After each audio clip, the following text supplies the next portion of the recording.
La Cafetera es un programa de radio que se financia gracias a las aportaciones de los oyentes. Si te gusta el periodismo que defiende y sientes que te acompaña, hazte mecenas y ayúdanos.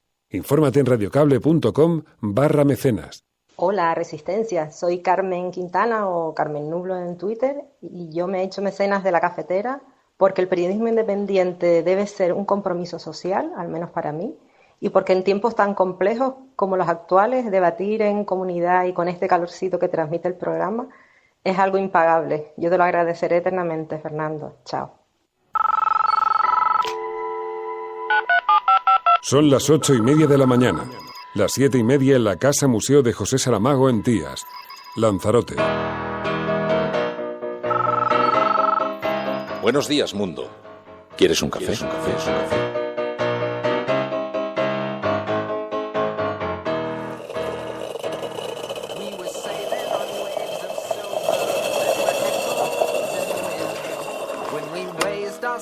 To capture them, the ship was lifted up and then it was sank.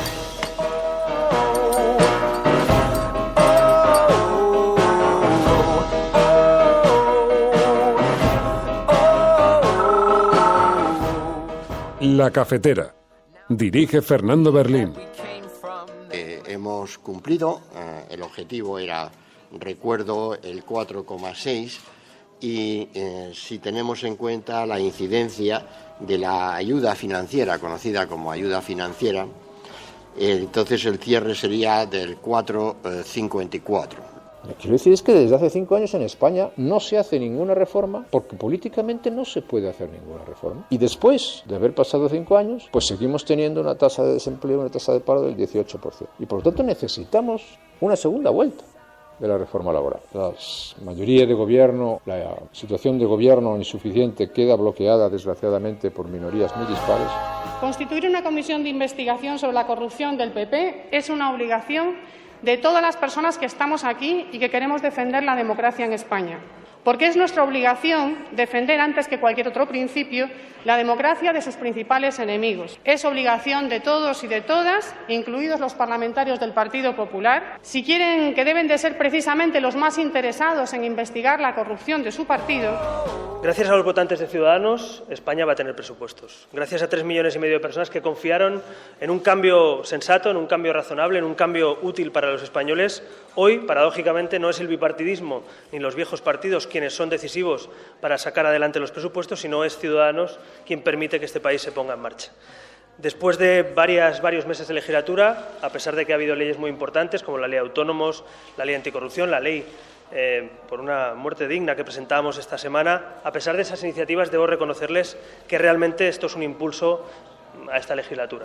Que esta legislatura tenga presupuestos es lo que todo el mundo entiende como que hay legislatura, como que España se pone en marcha y un síntoma también de estabilidad política y de capacidad de cambio político en este país. Hacía tiempo que no sacaba ningún cartel aquí, pero creo que este cartel es el más justificado en el día de hoy. Indulto para Casandra. Indulto para Casandra.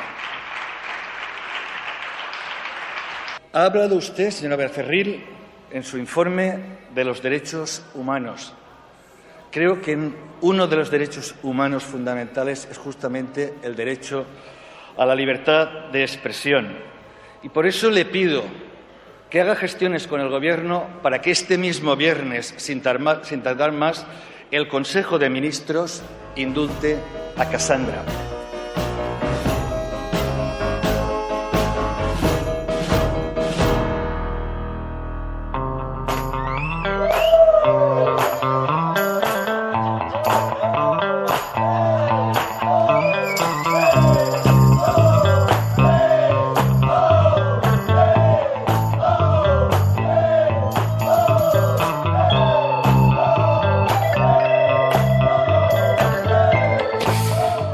Buenos días, amigas y amigos, bienvenidos a La Cafetera. Mary, tu canción. Qué bien, empiezo el viernes. Y hacía mucho además que no la poníamos. Sí. Bien. Es que no me tenéis en cuenta. Contenta. Es que es viernes y además ayer salió Berlín salió, fui a ver el espectáculo de Mongolia, luego tenemos que comentarlo. Darío Danti, Edu Galán, muy transgresor, muy valiente, muy atrevido y especialmente en los tiempos que corren. Pero como hoy es viernes y sabéis que los viernes intentamos dedicar bastante espacio a la cultura y hablar de propuestas, recomendaciones culturales que enviáis vosotros también a través del programa, a través del teléfono móvil, a través del hashtag del programa. Hoy, almohadilla la cafetera populismo español. Ahora lo vamos a explicar porque un vistazo a las portadas de los periódicos, Venezuela, da para comentar bastante. Emilio Silva, muy buenos días. Muy buenos días, Fernando Berlín. ¿Qué tal estás? Muy bien, Fernando. ¿Bien? Sí. Te oigo raro, espérate. A ver, pues ¿me oigo con eco? Ahora sí, ahora tengo menos eco. Ahora te oigo bien. ¿Que saliste ayer? Yo no, Fernando. ¿No? ¿Por qué? No. Somos gente civilizada, tengo cargas Fernando. familiares, responsabilidades familiares. Claro.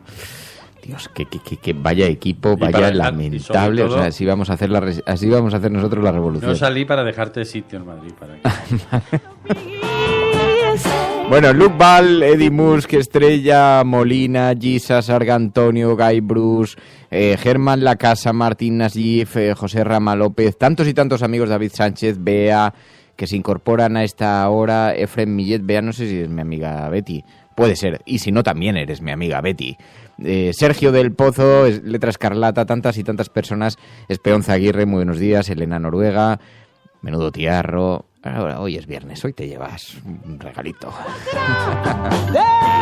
Bueno, tenemos que hablar de muchas cosas de actualidad, pero antes me vais a permitir que agradezca a quienes se incorporan como mecenas a este programa, porque hacen posible que el proyecto sea una realidad, sea sostenible. Special Mouse se ha hecho además, oye, para los que tienen pymes, mira, es una buena forma, es una forma singular de, incluso, no, Special Mouse, igual te dedicas a hacer mousse de chocolate, no lo sé, pero, o igual simplemente es tu nick o tu nombre de guerra, pero en todo caso te agradecemos de verdad de corazón que te hayas hecho suscriptor del programa, porque esto nos ayuda, lo sabéis, y además tenemos muchos proyectos encima de la mesa, estamos planificando algunas cosas muy interesantes, algún viaje incluso, así que ya iremos contando. En fin, estás escuchando La Cafetera, y si lo estás haciendo, eres la resistencia, y no estás sola.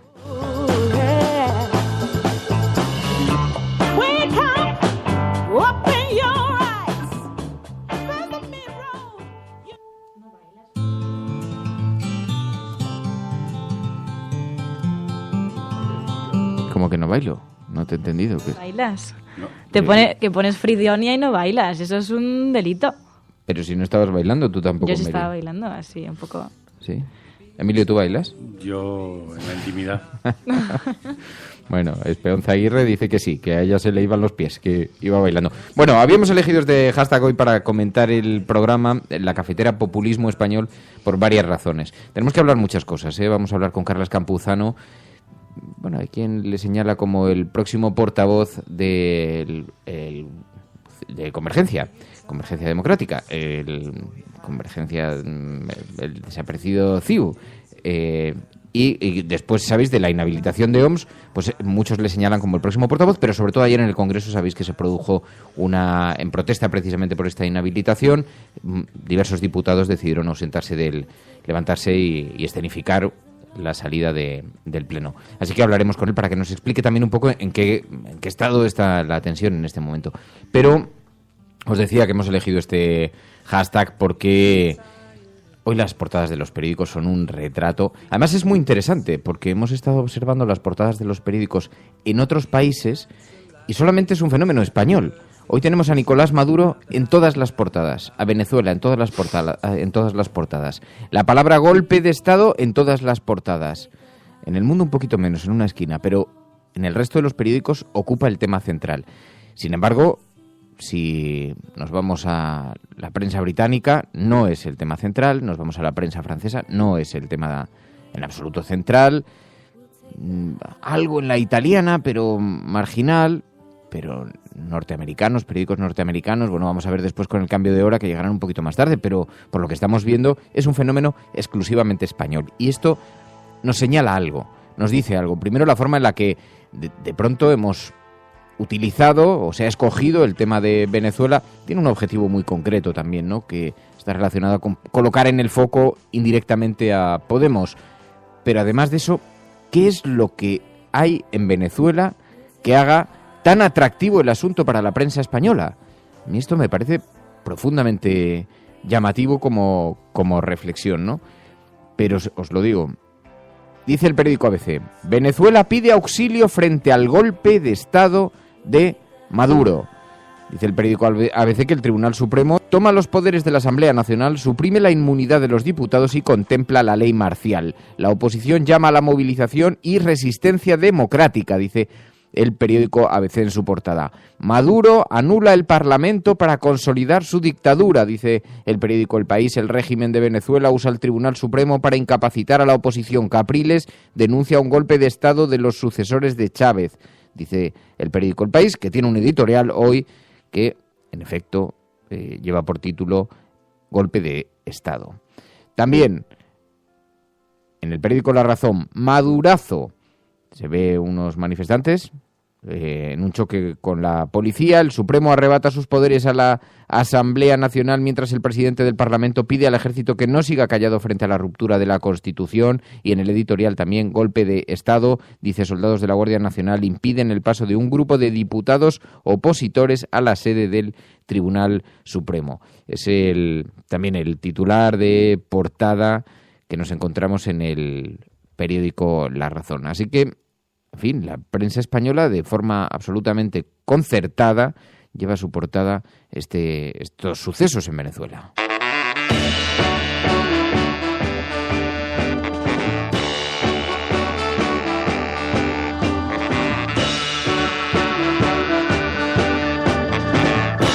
¿Qué os parece? ¿Lo de Venezuela? ¿Qué te parece, María? Pues me parece paradójico en este país. No digo que no se pueda defender la democracia en otros países, y se debe defender la democracia, pero suena paradójico el día siguiente de que haya una condena a una persona como Cassandra de ese tipo, y que, bueno, ahora nos demos cuenta de que esa reforma del Código Penal antiyihadista, por la que a Podemos le dijeron que, bueno, que estaba a favor, ¿no?, que no estaba en contra del terrorismo yihadista, y ahora vean que tienen que ajustar esa reforma que hicieron, porque, bueno, puede que no esté del todo bien hecha. Hay que ver y defender la libertad de tu país y luego darás lecciones en otros países. Bueno, el país lleva tiempo, desde que vimos en el quirófano a un hombre que no era Hugo Chávez, ¿no?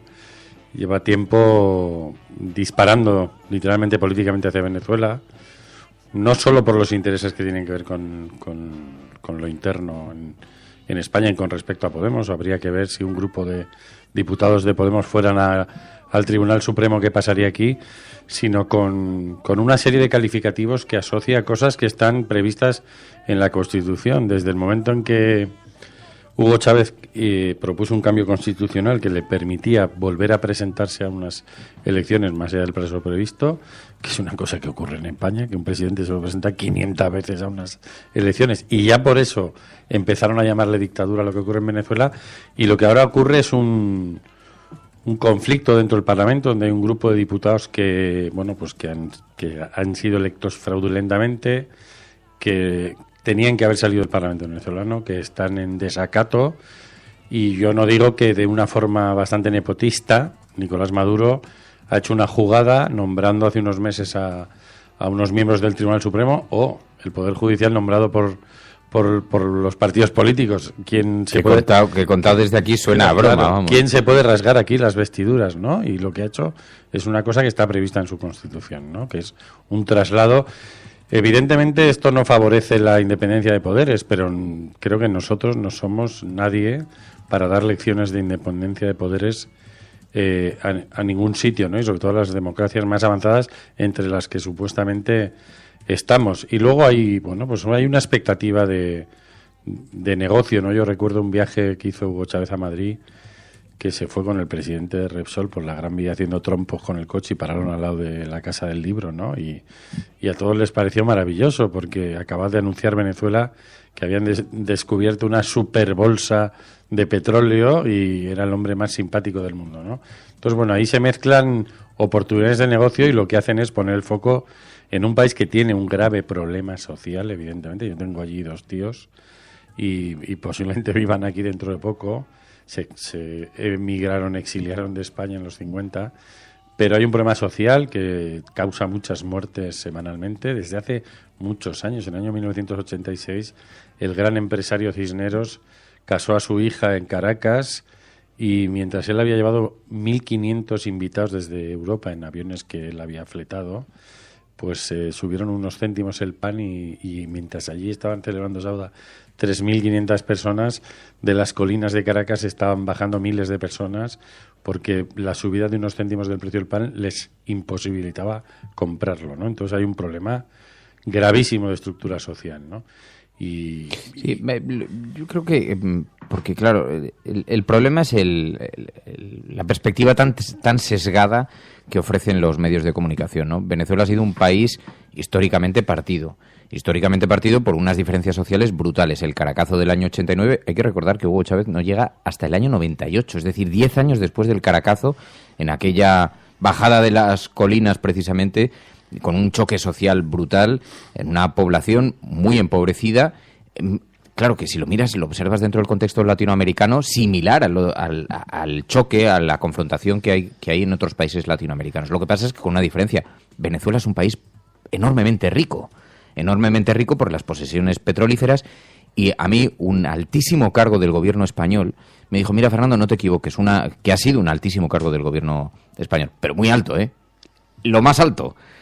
Y me decía: no te equivoques, el gran problema de Venezuela fue que no cedió sus compañías a los intereses norteamericanos, sus compañías petrolíferas. Si hubiera dado entrada a las compañías petrolíferas norteamericanas, este debate no se habría producido jamás y no se estaría poniendo en cuestión sistemáticamente la democracia, el perfil democrático o no de Venezuela. Si hubiera estado Exxon trabajando allí, entonces no estaríamos hablando de eso, ¿no? El problema es que nacionalizó los recursos y además luego sí hay nepotismo, hay una endogamia brutal, y desde luego hay una falta de libertad de muchísimos órdenes. Eso no se puede esconder tampoco en Venezuela, ¿no? Porque sería tramposo presentar un país con una formidable democracia, con un funcionamiento. Ahora, que España se permita dar lecciones, es verdad que son dos mundos totalmente diferentes, uno en el contexto europeo, otro en el contexto latinoamericano.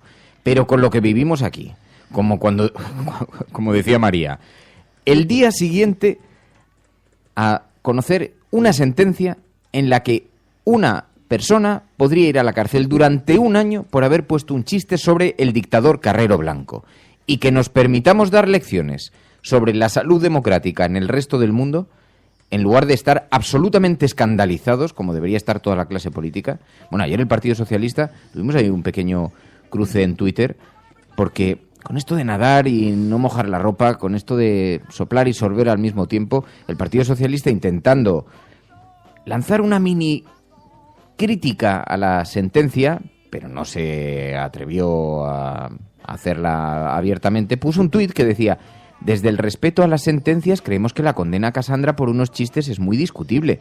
Veremos si no la tumba el Supremo. Pero ¿cómo que muy discutible? Es un auténtico despropósito. Un despropósito, por cierto,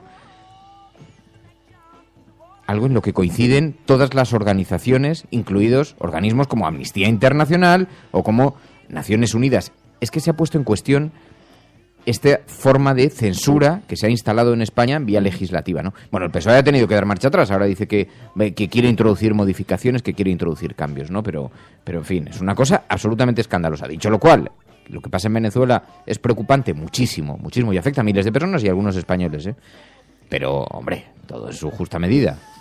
Claro, pero es que el problema es que el 22 de junio de hace 3 años, pues en esa época Rajoy no tenía ningún reparo, ¿no?, en estar con el dictador Obiang y viajar a Guinea, y mientras también nos encontramos con este pacto que, de hecho, Mónica Hidalgo dice: no somos delito, y la PDLI denunciamos primeramente el despropósito de este pacto antiactivistas, porque este pacto, que le llamaban antiyihadista, que también puede tener ese propósito, ya fue denunciado por muchas organizaciones y estaban avisando de que podía ir en contra de la defensa de la libertad de expresión. Esto lo anunciaron, no es algo que ahora nos haya sorprendido, como parece que le ha sorprendido al Partido Socialista. Eso es lo que a la gente le molesta. Que no te mojes y que al final hayas acusado a otros partidos de no hacer ese pacto antiyihadista que tú te vanagloriaste en hacer, y ahora veas que se puede volver en contra. bueno, a lo mejor tendríamos que haber escuchado algunas organizaciones antes y no sorprendernos ahora mismo y decir que, bueno, que a lo mejor ahora sí que ajustamos esa reforma, porque además hay que recordar que, yendo a una noticia tampoco muy lejos, en febrero de 2017, Esquerra Republicana y otros partidos como Podemos habían propuesto pues una propuesta para reformar esta reforma, para, digamos, hacer esos ajustes que ahora quiere hacer el Partido Socialista, y Partido Socialista, PP y Ciudadanos votaron en contra. Veremos a ver en qué queda esto. Dime. No, y habla de Guinea, que es otro lugar del colonialismo profundo español, donde hay muchísimo dinero y hay una puerta giratoria en Guinea que realmente en los medios de comunicación no se cuenta, pero donde hay mucha gente que está en gobiernos en este país y ha estado haciendo negocios allí, ¿no? Y es otro lugar donde hay petróleo. Ahora estaba viendo la noticia esta que yo decía, ¿no? De Bufrau con Hugo Chávez conduciendo por la Gran Vía, ¿no? Que decía Hugo Chávez la lía por la Gran Vía. Todo el mundo lo comentó con mucha alegría porque fueron a la Casa del Libro a comprar un libro y justo acababa de anunciar Hugo Chávez lo de que habían encontrado otro paraíso lleno de petróleo que Repsol quería pinchar, ¿no? Pero también por el despacho de Hugo Chávez han pasado muchos miembros de gobiernos españoles que iban como visitadores médicos a abrir una cartera y a ofrecer propuestas para cambios legislativos, ¿no? Entonces, bueno, pues ahí se ve toda esa doble moral, y entre ellos podríamos poner a Felipe González, que lo hizo, que está en las hemerotecas y que le dieron una condición para reunirse con Hugo Chávez, que fue que hicieron una declaración positiva sobre algún aspecto social de Venezuela, la hizo, entró allí, estuvo unas horas con Hugo Chávez haciendo unas propuestas. He oído que alguna tenía que ver con cambios en la ley de telecomunicaciones, en la que casualmente tiene muchos negocios Carlos Slim, y en ese momento Hugo Chávez no era nadie a quien había que esconder porque era un demonio, ¿no? Porque había una expectativa de negocio, ¿no? Entonces, bueno, pues eso es el problema, y esa es la España esta populista, ¿no? Que señala como si se indignara, cuando realmente lo que le indigna es no poder hacer negocios. Y aquí podemos añadirle incluso una especie de podredumbre neocolonial, ¿no? Porque hay algo ahí también con respecto a estos países, ¿no? Que fueron colonias, y en el que también la metrópoli trata de imponerlo, ¿no? Hemos visto en Brasil que todo lo que ha ocurrido con Dilma, pues no he visto yo estas portadas en ningún sitio. Con Fernando Lugo, quiero decir, ha habido una serie de movimientos en América Latina que realmente, incluso yo podría decir que eran más preocupantes desde el punto de vista de respeto a un proceso electoral, ¿no? Porque el venezolano, y está certificado por varios organismos internacionales, la discusión no está ahí en sus elecciones, en cualquier caso, ¿no? Y esa es la doble moral, ¿no? De que de pronto señalo con el dedo algo que yo mismo estoy haciendo, ¿no? Y eso es muy de aquí. Sí.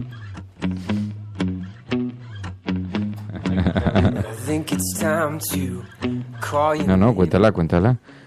Iba a contar que mi sobrina Alejandra una vez estaba con un rotulador de estos que no se borran, bien grueso, pintando en un sofá de cuero muy caro de mi hermana.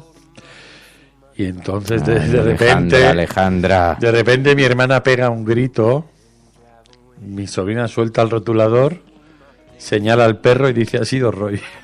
Pues eso es esto mismo.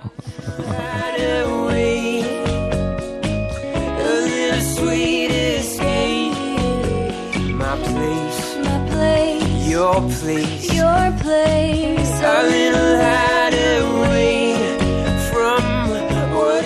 Bueno, pues es el tema central en las portadas, lo cual ha servido para que quede ensombrecido un asunto del que esperábamos noticias: los presupuestos. Rajoy y Rivera cierran los presupuestos, dice el periódico El País, sin subir los impuestos. El IVA cultural bajará del 21 al 10%, con excepción del cine. Bueno, bajarán el IVA cultural de los toros. De eso no ha hablado Ciudadanos. Eso sí, felicitó a Albert Rivera, se felicitó a los votantes de Ciudadanos. Gracias a ellos hay presupuestos generales del Estado, dijo ayer Albert Rivera. Gracias a los votantes de Ciudadanos, España va a tener presupuestos. Gracias a 3,5 millones de personas que confiaron en un cambio sensato, en un cambio razonable, en un cambio útil para los españoles, hoy, paradójicamente, no es el bipartidismo ni los viejos partidos quienes son decisivos para sacar adelante los presupuestos, sino es Ciudadanos quien permite que este país se ponga en marcha. Después de varios meses de legislatura, a pesar de que ha habido leyes muy importantes como la Ley de Autónomos, la Ley Anticorrupción, la Ley por una muerte digna que presentábamos esta semana, a pesar de esas iniciativas debo reconocerles que realmente esto es un impulso a esta legislatura. Que esta legislatura tenga presupuestos es lo que todo el mundo entiende como que hay legislatura, como que España se pone en marcha y un síntoma también de estabilidad política y de capacidad de cambio político en este país. Aludió además a que se trata de los presupuestos sociales, algo que destacan también los periódicos, los mismos que hablan de Venezuela. Gracias a los votantes de Ciudadanos, España va a tener presupuestos. Gracias a 3,5 millones de personas que confiaron en un cambio sensato, en un cambio razonable, en un cambio útil para los españoles. Bueno, eso decía Albert Rivera. Y el caso es que, bueno, pues tenemos en primer lugar ese anuncio sobre el IVA cultural, una de las grandes demandas, pero que solo afecta a espectáculos en directo y no afecta, por lo tanto, al cine, que era una de las grandes peticiones del sector cultural, que se encuentra en una situación de asfixia bastante seria. Pero claro, nos encontramos otra forma de populismo español, ¿no? El asunto taurino. Sí, como el Partido Popular trata de mandar señales, ¿no?, de esa vieja identidad y además yo creo que ya es una especie de ensañamiento, ¿no?, el hacerlo, volver a hacerlo, hablar de que hay recursos para hacer grandes inversiones como las que anunció en Cataluña Rajoy el otro día, y que luego ha dicho que se van a extender a toda España, y que no se haga con el IVA del cine, ¿no? Porque lo único que hace es castigar a las taquillas y fomentar que se recaude menos dinero a través del cine. Y bueno, pues la industria cultural en este país, no solo la del cine, pero es más o menos un 4% del Producto Interior Bruto. Muchos gobiernos han dicho que la iban a llevar hasta el 6%, ¿no? Porque es, bueno, pues un síntoma de algunos países de nuestro entorno donde realmente mueve más trabajo y más riqueza. Y lo que no se valora, sobre todo, es la riqueza inmaterial, ¿no?, que es una riqueza fundamental, pero que el Partido Popular sigue castigando. Entonces, que anuncien la bajada del IVA de las corridas de toros, a mí me parece casi una cosa insultante, ¿no?, cuando siguen castigando desde aquel viejo no a la guerra a los pancarteros. Bueno, es viernes, recomendaciones culturales, 627-002-002, 627. Luego hablaremos del espectáculo de Mongolia, que lo vi ayer y me quedé muy impactado, además, como Emilio también lo ha visto. Tú vas a ir a verlo, ¿no, María? Sí, yo quiero ir, pero estoy a ver cuándo encuentro un huequecillo. Pues te va a gustar. Es bastante transgresor, son bastante valientes. Y luego hablaremos de eso, pero hay recomendaciones culturales que nos estáis enviando en el 627-002-002. Fernando, buenas noches. A ver si me sale la recomendación cultural de los viernes desde tan lejos. Estamos hablando de la Encina Teatro. La Encina Teatro en la calle La Ercilla, número 15. Ahí la propuesta es básicamente de autores teatrales uruguayos. Entonces tenés el panorama, no todo, pero bueno, un panorama del teatro uruguayo en el corazón de Madrid. Para los que estén interesados, lo buscan en Twitter, creo que tiene cuenta de Twitter, y si no en Facebook, La Ercilla Teatro. Te mando un saludo. Si no te sale ardiendo de lo más profundo de ti, a pesar de todo, no lo hagas. A no ser que salga espontáneamente de tu corazón, de tu mente, de tu boca, de tus entrañas, no lo hagas. Si lo haces por dinero o por fama, no lo hagas. Si lo haces para llevarte mujeres a la cama, no lo hagas. Si te cansa solo pensar en hacerlo, no lo hagas. Si estás intentando escribir como cualquier otro, olvídalo. Si tienes que esperar a que salga rugiendo de ti, espera pacientemente. Pero si nunca llega a rugir, haz otra cosa. Si primero tienes que leerlo a tu esposa o a tu novia o a tu novio o a tus padres o a cualquiera, no estás preparado. No seas pesado y aburrido y pretencioso, no te consumas en el amor propio. no lo hagas. A no ser que salga de tu alma como un cohete, no lo hagas. A no ser que el sol que hay dentro de ti esté quemando tus tripas, no lo hagas. Cuando sea verdaderamente el momento, si has sido elegido, sucederá por sí solo y seguirá sucediendo hasta que mueras o hasta que muera en ti. No hay otro camino y nunca lo hubo.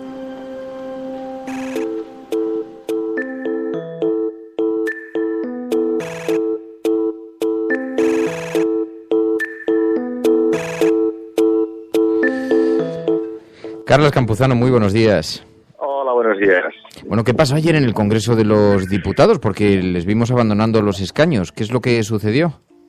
Sí, ayer solicitamos la palabra en el Pleno en base de un artículo del reglamento que contempla que cuando la dignidad de un parlamentario, de los diputados, sea visto afectada, se pueda intervenir en defensa de esa dignidad.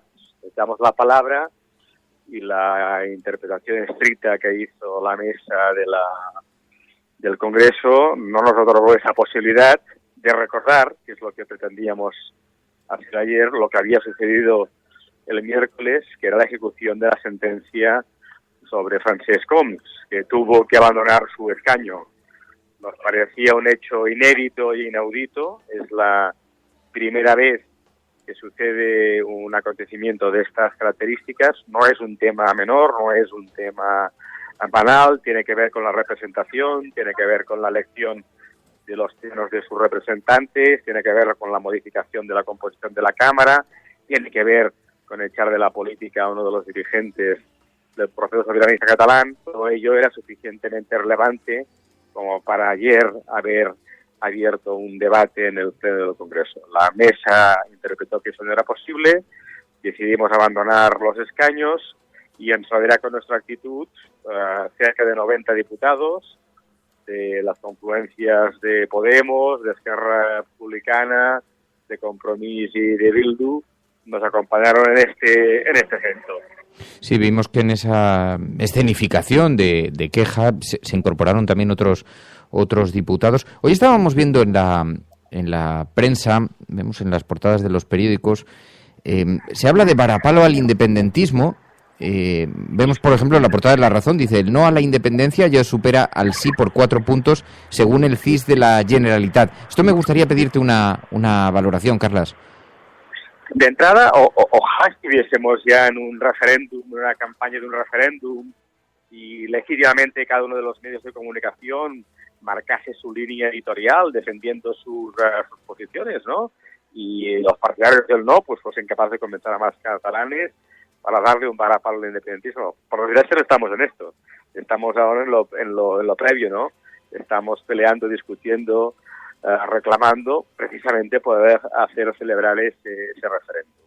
¿Qué apunta la encuesta del CEO? Apunta lo que viene apuntando en todos estos años, que hay unas mayorías muy ajustadas en relación a la independencia y que lo bueno sería que esta dinámica no tan solo la pudiésemos conocer a través de encuestas, sino que fuésemos capaces de conocerla a través de un referéndum.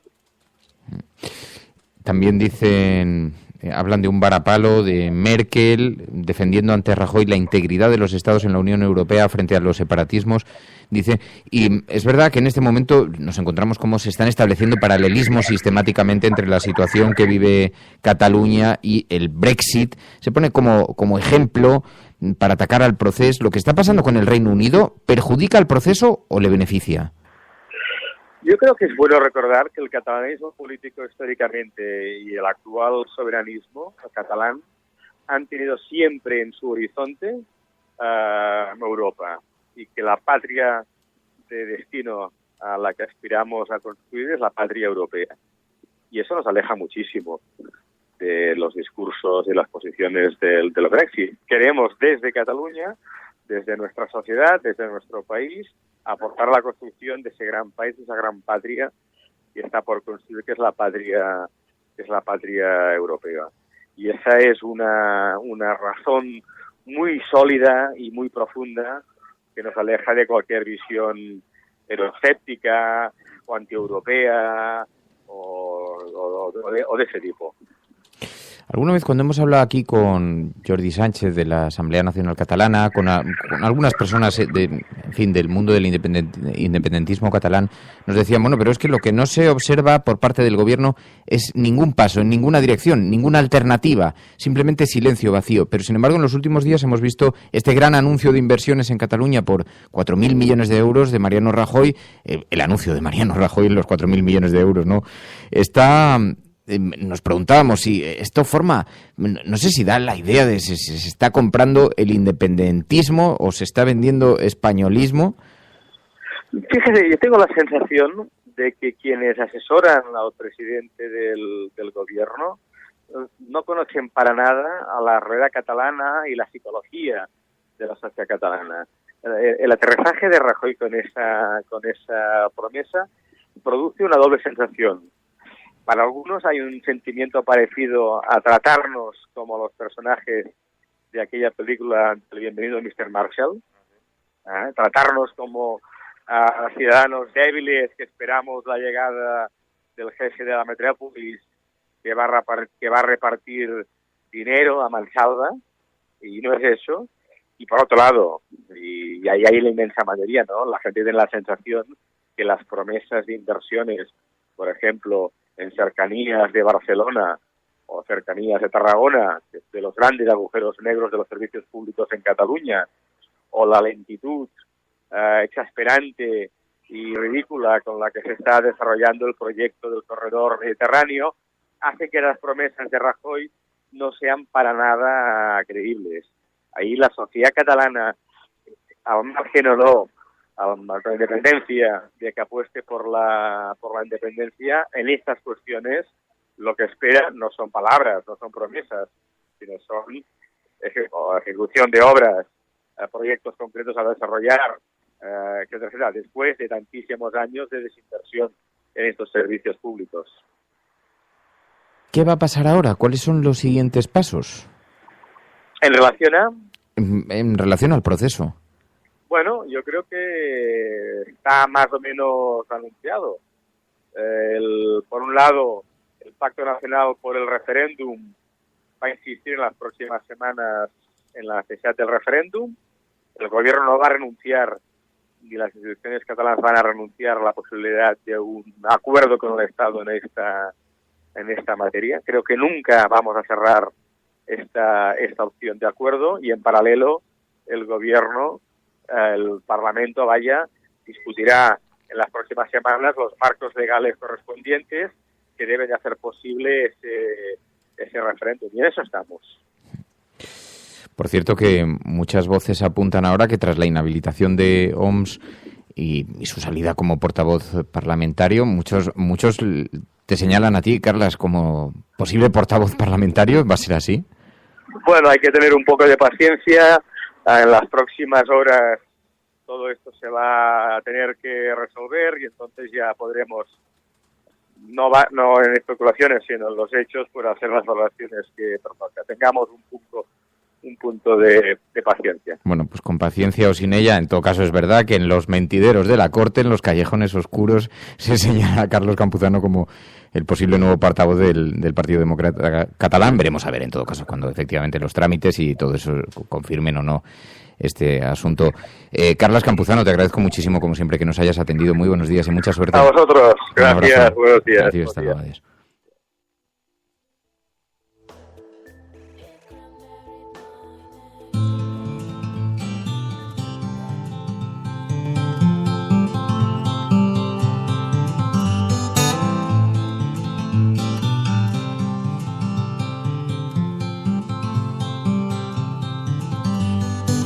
Maybe you're tired of the waves that come and knock you off your feet. I'd long to see you on a day when you won't drown.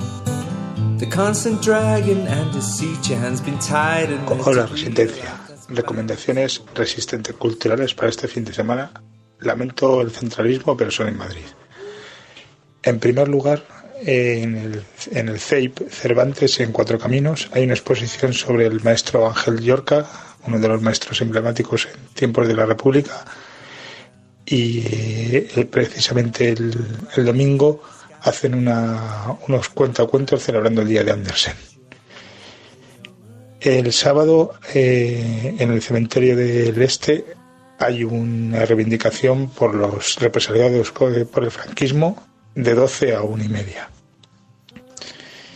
Y ya por último recordar que toda esta semana y hasta el fin de semana la siguiente sigue el Festival Ellas Crean.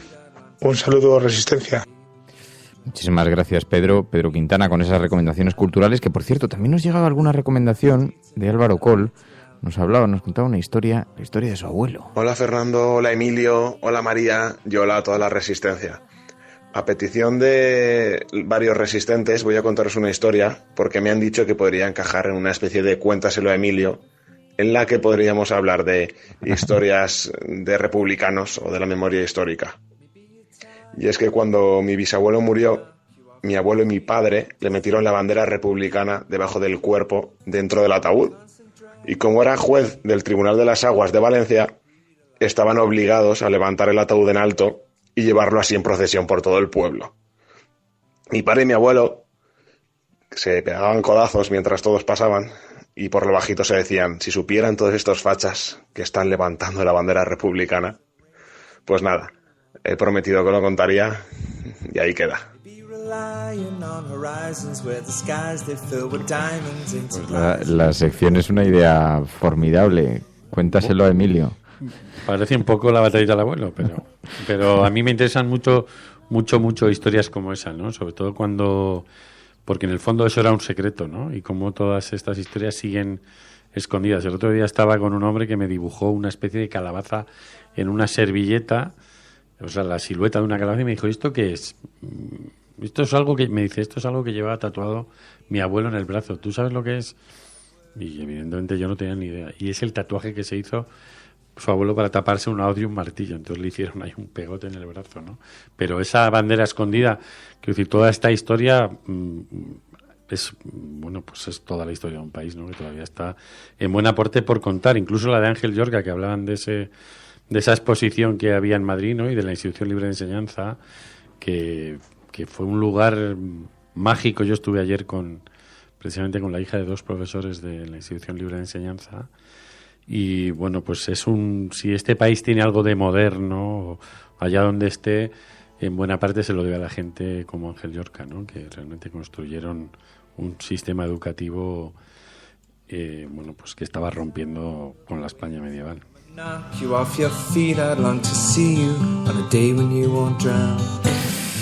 Bueno, la España medieval es la que se nos va a quedar como sigamos escuchando las sugerencias de José María Aznar, que ayer participó en un encuentro. Ha tenido mucha repercusión. Esto nos estabais pidiendo además que lo mencionásemos, lo teníamos preparado. Pero ayer se produjo su intervención en la Asamblea General de la Asociación de la Empresa Familiar.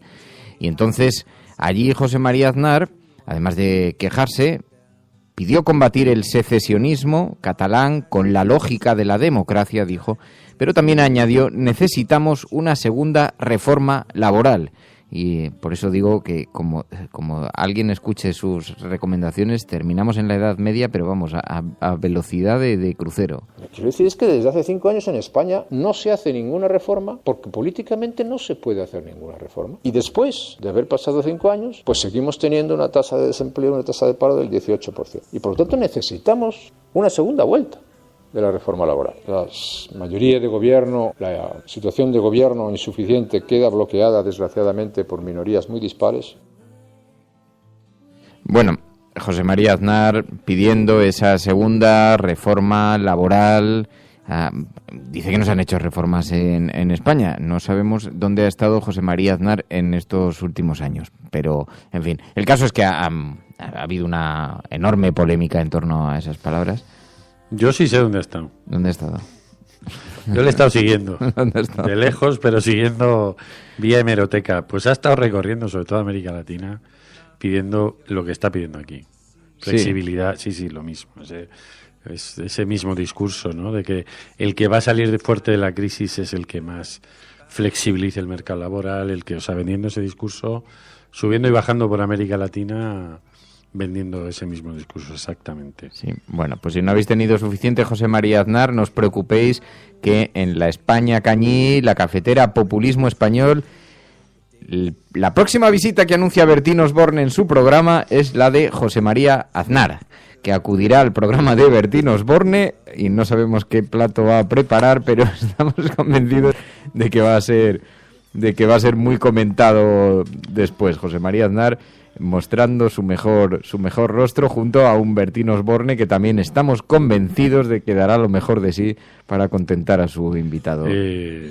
Yo recomiendo, si alguien puede verlo en internet, la hora de entrevista que le hizo Sánchez Dragó a Aznar hablando de literatura, que es de las cosas más vergonzosas que yo he podido ver en mi vida, ¿no? Alguien que emula, que es lector, al que le preguntan por un poeta y no sabe decir nada de él más que gran poeta, porque no sabe nada más. Pero siempre presumió de ser un gran lector José María Aznar, siempre se creó la historia a su alrededor de que era además de ella, una maravillosa escritora de cuentos infantiles, Ana Botella, ¿no? Que compartían pasión literaria. Bueno, la gente acomplejada a veces presume de cosas de las que no puede presumir, ¿no? Y en España, desgraciadamente, los presidentes de gobierno que ha habido en general, y muchos de ellos han sido grandes, o los líderes políticos, voy a decir, algunos de ellos han sido grandes incultos.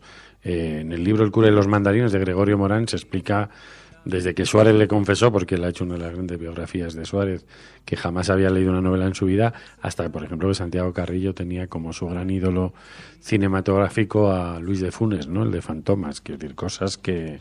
Pero yo creo que ha habido una fragilidad cultural en eso, ¿no?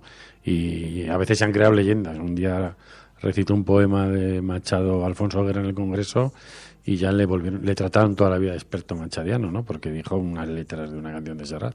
Entonces aquí hay, y yo creo que es uno de los problemas de España precisamente a veces, ¿no? El que la gente que nos ha gobernado no es precisamente la que es culturalmente más consistente.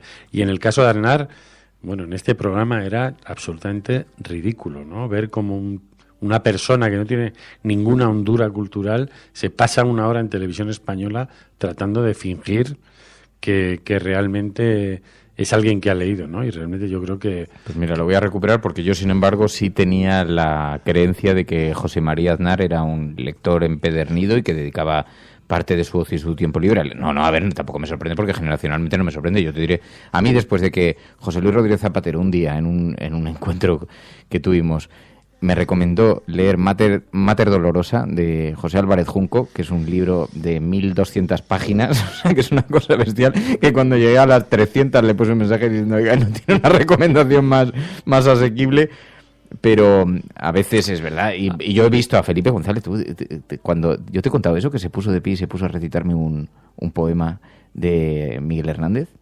¿No te he contado eso? Bueno, eso es recitar un poema. Yo no sobrevaloraría recitar un poema de Miguel Hernández, con todos los respetos. Bueno, yo no sobrevaloro ni valoro. Cuento un hecho, una anécdota real que me sucedió. Fui a su despacho después de haberle asaltado en un restaurante. Esto ya lo he contado, creo, aquí en la cafetera. Cuando empezábamos con Radio Cable en el año 98, me enteré por una amiga, me dijo, que trabajaba en un restaurante, me dijo, oye, Fernando, ¿sabes que va a venir a cenar Felipe González con todos sus exministros? Y entonces me presenté con mi familia, reservamos la mesa de al lado y me presenté allí para asaltarle. Y entonces, cuando estaban terminando de cenar, iban a pagar la cuenta, me levanté y le dije, señor presidente, mire, acababa de salir de la presidencia del gobierno y además llevaba un año de silencio político, no daba ni una sola entrevista. Entonces le dije, mire, yo es que tengo una radio por internet, me gustaría entrevistarle y es imposible, su equipo me frena, tal, no sé qué. Y entonces a él le hizo mucha gracia la idea y me dijo, bueno, pues si tú das una conferencia en una cosa que estoy preparando sobre emprendedores y tal, si tú cuentas tu experiencia allí, yo te lo cambio por una entrevista de actualidad política. Y me citó en su despacho. Y entonces fui a su despacho y cuando estábamos allí sentados hicimos la entrevista, que además fue una entrevista horrorosa porque se me rompió la grabadora, empezó a salirse la cinta, en fin, una cosa lamentable. Cuando terminó la entrevista me dijo, es que claro, hay que ver, y dice, en este país las raíces culturales, de pronto se pone de pie, allí estaba Fernando Berlín con 23 años sentado con su grabadora rota, mirando desde abajo en el sofá, se pone de pie el expresidente Felipe González y se pone a recitar como en un pequeño teatro, moviendo los brazos en alto, un poema de Miguel Hernández, con la cara de estupefacción de tal. Quiero decir que, a ver, independientemente de lo que uno pueda pensar o no de Felipe González y de las ideas que pueda tener, etcétera, etcétera, pero, hombre, sensibilidad cultural, yo incluso soy capaz de concederle, aunque sea poco, a José María Aznar. Algo de sensibilidad cultural. Dicho lo cual, voy a ver eso que estás recomendando, porque en efecto yo me acordaba de algún pasaje de aquella entrevista de Sánchez Dragó, pero no hace muchos años que no es esto, así que lo miraré. Pero yo voy a tuitear ahora el programa, que durante mucho tiempo ha estado transcrito, y yo lo debo guardar transcrito en la página de la Fundación FAES, ¿no? Porque para él debió ser como un momento así muy lustroso de su carrera política. Mira, ya lo han puesto aquí, ya no hace falta que yo lo ponga. Y ¿Dónde está que lo estoy viendo? Pues lo ha puesto Maricruz del Barrio, lo ha puesto Juan Pedro Regrosa, o sea, ya lo están colocando aquí. Esto estaba transcrito, pero realmente la cultura ha sido la gran pata coja de todos los gobiernos prácticamente que ha tenido España desde el año 82, ¿no? Porque se ha trabajado porque la cultura fuera una cultura servil, ¿no? Entonces, desde los grandes proyectos culturales financiados en los 80, ¿no? Por el gobierno de Felipe González, precisamente, que podríamos rascar y veríamos, por ejemplo, que muchos de ellos fueron a gente que hizo campaña por el sí en la OTAN, ¿no? Cómo se trabajaba esa obediencia, y realmente no, si uno mira atrás, los ministros de Cultura que tuvo, por ejemplo, Zapatero, o los que, bueno, ya no entró en Esperanza Aguirre como ministra de Cultura, o incluso Semprún, que era un hombre, quizá el hombre más culto que ha estado en un gobierno, o de los más cultos que ha estado en un gobierno de España, pero que una persona sea culta en ese sentido tampoco quiere decir que sea buen gestor, pero la cultura ha sido una de las grandes patas cojas, ¿no? Y es porque lo que se ha querido es una cultura dócil. Y si nos atenemos, por ejemplo, al cine, que se ha financiado desde los ministerios de Cultura desde los años 80 hasta hoy, pues vemos que nos hemos gastado miles y miles de millones en películas que no plantean ningún conflicto social y político, donde todo lo que pasa es si Ariadna Gil me quiere a mí o le quiere a Gabino Diego, y en eso nos hemos gastado toneladas de dinero, ¿no? Cuando ha habido muchas cosas que hubieran sido posiblemente más enriquecedoras, y yo no estoy en contra del entretenimiento, pero que jamás han recibido una aprobación por parte de los boletines oficiales del Estado. Sí. José María Aznar, hablando con Sánchez Dragó, negro sobre blanco. Esta edición, que es la tuya, lleva una dedicatoria del autor a José María Aznar, el más joven lector que tengo en España con mi amistad. Barcelona, 1965. Tenías entonces 11 años o algo así. Tenía entonces 11 años y 12 años. ¿Te lo leíste de verdad? ¿Entero? Sí, el año anterior. El año anterior. Y luego... Eso tiene una historia, que es una historia breve y curiosa. Y es que estando en Nerja, en el parador Ramón Serrano Suñer. Ramón Serrano Suñer. Osuñer, Ramón Serrano Suñer. Yo le conocí, pues eso, con 11, con 12 años, ¿no? Y me vio con el libro. Y me dije, este niño no puede estar, no puede leer estas cosas, ¿no? Y mi padre estaba, bueno, pues... Y Gironella se enteró y me mandó dedicado el libro. Luego tengo que decir que Ramón Serrano Suñer siempre me mandaba dedicados sus libros, cuando escribía algunos, siempre me lo mandaba dedicado, después de pasado muchos años. Pero es una historia curiosa. Y luego Gironella te dedicó sus ensayos al viento también. Sus ensayos al viento. Pues ahí está José María Aznar con la máscara de Flaubert, tratando de mostrarse como un intelectual. No lo sé, a lo mejor lo era, a lo mejor no. Tú dices que no, yo la verdad no tengo ningún dato para sostener eso. Digo yo que la cultura se nota, ¿eh? Vamos, no es por nada, pero eso se nota. Díselo a Federico Jiménez de los Santos. Eso es un debate pues a siempre... Jiménez de los Santos se le nota que es un hombre por eso, muy que culto. Es uno de los hombres más cultos. No digo que... Pero ahí lo tienes. No, otra cosa es como alguien la utilice, pero en el caso de Jiménez de los Santos es muy evidente, no solo es evidente, sino que formó parte de un gran movimiento cultural en la Barcelona de los 70, ¿no? Pero José María Aznar se nota, con todos los respetos, que aunque diga aquí que se leía los tochos de Gironella con 10 años... por favor, o que recibió el legado de Cernuda, me acuerdo, con Esperanza Aguirre como ministra, pues muchas veces son disfraces, ¿no? Es como dice Sánchez Cajal, esto es retropostureo. Y está el Lopillo 74, Fernando, no nos hagas esto, colapso inminente, danger. Maybe the answer lies beneath these scattered words. They flood our streets and now the lights without the power flicker on into the night. Buenos días, Resistencia, soy Letra Escarlata. Hoy viernes voy a recomendar un libro, que es toda una experiencia. Se trata del libro del concertista de piano James Rhodes, en el que cuenta los abusos sexuales que sufrió de niño. Lo violaron a los 6 años, que vivió en un psiquiátrico, sus intentos de suicidios, la pérdida de la custodia de su hijo, aunque en realidad de lo que habla en el libro maravillosamente bien es de música, de por qué Bach salvó su vida y cómo ama la vida. A través de la música que precede cada capítulo te sumerges en la historia, en lo que cuenta, sientes toda la explosión de sensaciones, sentimientos, emociones. Lo recomiendo mucho. Se titula Instrumental. Buen fin de semana a todos. Pues muchísimas gracias, Letra Escarlata, por esta recomendación cultural. Hoy es viernes.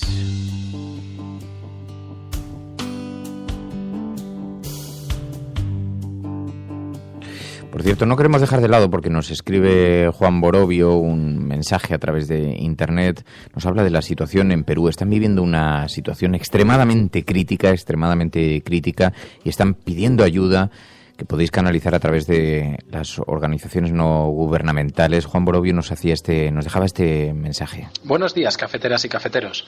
Desde hace 2 meses, todo el norte de Perú ha sufrido el fenómeno del Niño costero con fuertes lluvias para las cuales la región no estaba preparada. Hace 2 días se desbordó el río Piura, resultando afectadas varias ciudades como Piura, Tambo Grande y Catacaos. Nunca antes se había desbordado el río. La ciudad y las autoridades no han estado preparadas y ahora están completamente desbordadas. Según el último informe de Defensa Civil, hay más de 50.000 viviendas afectadas y cerca de 5.000 han colapsado, lo cual significa el mismo número de familias que han perdido su casa y prácticamente todo lo que tenían. Hasta ayer se han confirmado 12 muertes. Además, los pronósticos del Servicio Nacional de Meteorología dicen que va a seguir lloviendo en los próximos días. El Ejército y Defensa Civil están trabajando en el traslado de rescate de personas y haciendo llegar víveres a los lugares que lo necesitan. Sin embargo, la mayor parte de la población no sabe dónde acudir para solicitar ayuda. Ante la ausencia de comunicación por parte de las autoridades, la sociedad civil está organizándose para prestar ayuda a los desplazados por las inundaciones. Varias personas estamos en contacto con grupos organizados que están acogiendo a familias de las zonas más devastadas. Bueno, nos decía Juan Borovio que se está recaudando dinero a través de Ingeniería Sin Fronteras Aragón, a través de otras organizaciones no gubernamentales, y es muy preocupante la situación que se está viviendo en Perú. Nos parecía muy significativo y te agradecemos de corazón, Juan, que nos hayas dejado este mensaje alertando de esa situación tan dramática y tan olvidada, además, por los grandes medios de comunicación. Estás escuchando La Cafetera.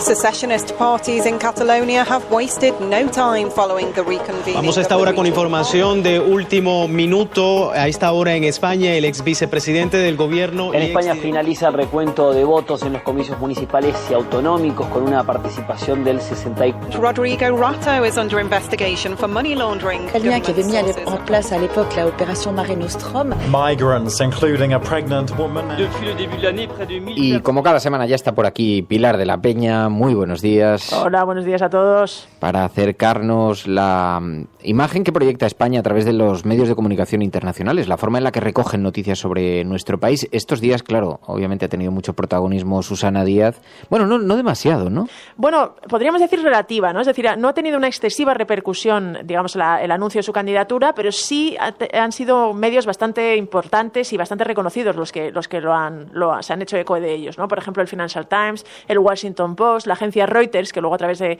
las agencias pues llegas a otros muchos medios. El Financial Times, por ejemplo, se destacaba eso, ¿no? Que abre un poco una carrera por el liderazgo del PSOE que se presume bastante dura y que puede ser bastante dolorosa, ¿no? Y que la entrada de Susana Díaz pues realmente lanza digamos la competición y se prevé además una batalla dura con Pedro Sánchez. Precisamente el Financial Times decía que le daba pocas posibilidades a Patxi López. El Washington Post, por ejemplo, se fijaba más en que Susana Díaz aspiraba a ser la primera mujer que iba a liderar el PSOE. Se fijaba más y le daba más importancia a este hecho. En los 120 y tantos años de historia del PSOE no había habido nunca una mujer y Susana Díaz podía ser. Y Reuters también insistía confía en que las primarias del PSOE se presentan muy divisivas, que pueden ser complicadas para el partido, que realmente hay dos facciones y bueno, que veremos a ver qué puede pasar, ¿no? También todos resaltaban que estas primarias del PSOE pueden tener incidencia en la estabilidad política de España, ya que al final el gobierno está en minoría y digamos que está sostenido por una abstención o por un acuerdo con el PSOE, y que si hubiera un cambio de líder en el Partido Socialista esto podía cambiar. Después hemos visto que Mariano Rajoy ha tenido también espacio en los medios internacionales, pero había un artículo que nos llamaba la atención. Rajoy se presenta como un nuevo proeuropeo convencido. Hasta ahora parecía que era equidistante, ¿no?, con su visión hacia Europa. Sí, a raíz de, digamos, la cumbre por el 60 aniversario del Tratado de Roma en Roma, pues se ha prestado mucha más atención a digamos, la posición de España, y lo que habíamos ya comentado en otras semanas, ¿no?, que Rajoy últimamente parece que tiene que querer, o que está buscando un mayor protagonismo y un mayor papel, que España juega un mayor papel en la escena europea. Y había un artículo y un reportaje de Radio France International, que es la radio exterior de Francia, de la emisora pública, que planteaba esto, ¿no?, lo ponía entre comillas, dice: ¿es Mariano Rajoy un europeísta convencido de última hora? Recordaba que precisamente, que aunque lleva en el poder desde 2011 hasta ahora, había adoptado una posición bastante de segunda fila, incluso equidistante, incluso, digamos, hasta cierto punto dócil con algunos asuntos espinosos como Donald Trump, y que ahora parecía que se estaba viendo un Mariano Rajoy, digamos, decidido a jugar un papel más importante, ¿no?, en un momento en el que ya se señalaba, ¿no?, que Europa, bueno, hay ciertos riesgos, está en un momento que puede ser un punto de inflexión, y se resaltaba esto. También lo dejaban ahí un poquito entre comillas, ¿no?, interrogante. ¿De verdad es esto una demostración de que Mariano Rajoy va a jugar la carta europeísta? Ahí lo dejaban. Porque después el anuncio sobre la lluvia de millones para Cataluña también ha tenido bastante repercusión, ¿no? Sí, como siempre decimos, ¿no?, el tema catalán interesa muchísimo fuera, y todo lo que digamos tiene que ver con digamos, el conflicto y el movimiento independentista se resalta bastante. Y el anuncio de Rajoy de que, bueno, había un plan de inversión de 4.200 millones para Cataluña, para las infraestructuras en Cataluña, ha tenido mucho eco, ¿no? La gran parte de la prensa internacional lo ha recogido y lo ha destacado. Incluso Le Monde, por ejemplo, decía que parece una operación de seducción, que Mariano Rajoy había lanzado una operación de seducción. Otros medios también intentaban eso, decían esto, que intentaba pues un poco cortejar, intentaba ganar los corazones y las almas de los catalanes, ¿no? Se resaltaba sobre todo que era el primer anuncio, digamos, de envergadura del nuevo gobierno y de esa operación diálogo con la que dijeron cuando fue investido el nuevo gobierno que iban a intentar pues suavizar las tensiones y digamos, solucionar o proponer otra vía para intentar arreglar el conflicto con Cataluña. En este caso se decía que podían tener éxito, digamos, en intentar atraer al menos a la comunidad empresarial catalana, ¿no?, con este anuncio de unas inversiones tan importantes, que además muchas de ellas eran en concreto en la red de cercanías de Cataluña, que los catalanes y el gobierno catalán llevaban mucho tiempo pidiendo. Eso sí, se advertía que esto era un paso que había dado Rajoy, pero que el movimiento independentista de momento lo había recogido con cierta frialdad y dudando de las promesas del gobierno español. Y después este despropósito, la sentencia de la Audiencia Nacional contra la tuitera Kira Cassandra por aquellos chistes, por aquellos tuits sarcásticos sobre Carrero Blanco, también ha tenido una cierta repercusión en la prensa internacional. Y eso que ha pasado poco tiempo, que quizás los medios tardan un poquito más en reaccionar, los medios internacionales, pero lo han hecho en este caso y sí ha tenido una cierta repercusión, ¿verdad? Bastante, sí, bastante. De hecho, me ha llamado la atención que ha sido medios muy variados, de sitios muy variados, de Reino Unido, de Estados Unidos, de Francia, de Bélgica e incluso de Uganda. Hay un diario ugandés que ha destacado la noticia. Ha llamado mucho la atención el hecho de que haya una condena a cárcel contra una mujer por unas bromas en Twitter sobre un dirigente franquista que asesinado en 1973, ¿no? También se resalta que este es un caso que ha provocado mucha polémica en España, que bueno, vuelve a dejar en evidencia o plantea digamos, un cuestionamiento de la libertad, sobre la libertad de expresión en el país, que Podemos se había significado bastante en este caso, y sobre todo destacaban eso, que parecía un poquito, sin llegar a decirlo, pero parecía difícil de sostener que unas bromas, además en un tono muy humorístico en el que realmente no se podía justificar una humillación o una glorificación del terrorismo, hubiera sido considerado como tal por la Audiencia Nacional. De hecho, casi todos los artículos que mencionaban en la condena recordaban que la propia nieta de Carrero Blanco, que Lucía Carrero Blanco, se había manifestado en contra y había considerado que la querella y el castigo era totalmente desproporcionado. Ha llamado bastante la atención y ya te digo que sí ha sido destacado y noticia en muchos medios. Hombre, hay un cierto simbolismo con que en Uganda llame la atención la forma en la que España gestiona la libertad de expresión. A lo mejor estoy metiendo la batalla y Uganda es un país con unos mecanismos democráticos y garantes de la libertad de expresión. Ojalá lo fuera, me temo. Pero desde luego llama bastante la atención. Por otra parte, en noticias que no están relacionadas con nuestro país, pero que han ocupado espacio en la prensa internacional, ha habido una noticia que nos llamaba mucho la atención. Estamos ante el ocaso del Partido Socialista francés. Hay una tensión formidable dentro del Partido Socialista francés, ¿no? Dentro y alrededor. Es decir, ya hemos comentado, ¿no? Las elecciones francesas, que la primera vuelta es a finales de abril, o sea, que están ya ahí, están ejerciendo una atracción muy, muy fuerte fuera porque, entre otras cosas, está la posibilidad de que Marine Le Pen, si no gane, que te quede segundo y vaya la segunda vuelta. Está ese miedo un poco a que digamos, los partidos de extrema derecha pueden llegar al gobierno en Francia, y entonces todo lo que tiene que ver con las elecciones francesas se analiza al detalle.